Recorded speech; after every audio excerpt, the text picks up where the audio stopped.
Rajveer sir का खुलासा, राजस्थान का जयचंद गद्दार नहीं देशभक्त था।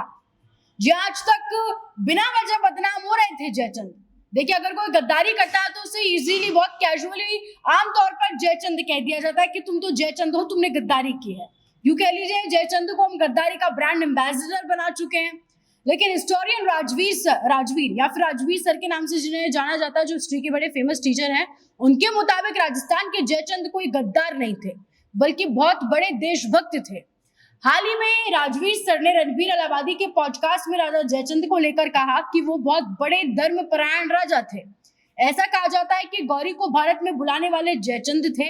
अगर गौरी को त्रायन के दूसरे युद्ध में राजा जयचंद ने बुलाया था, तो त्रायन के पहले युद्ध में उन्हें किसने बुलाया था?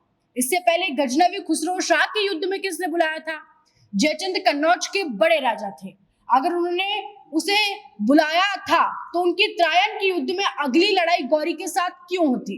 राजवीर सर ने कहा कि इस एक किताब पृथ्वीराज रासो की वजह से जयचंद को गद्दार और विश्वासघात का प्रतीक बना दिया गया है, जबकि जयचंद गद्दार नहीं थे, देशभक्त थे और महान राजा थे। पृथ्वीराज चौहान और जयचंद 1100 एडी के हैं और 500 साल बाद कवि चंद बरदाई रासो ने 1600 एडी में वो किताब लिखी है।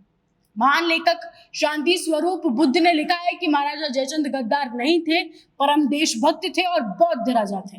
अब आप इन चीजों को कैसे देखते हैं? आपका इन चीजों को लेकर क्या पर्सपेक्टिव है? और राजवीर सर की बातों में आपको कितनी सच्चाई लगती है? आपकी राय आप हमें कमेंट सेक्शन में जरूर बताएं और ऐसे जुड़े रहें राजस्थान के साथ।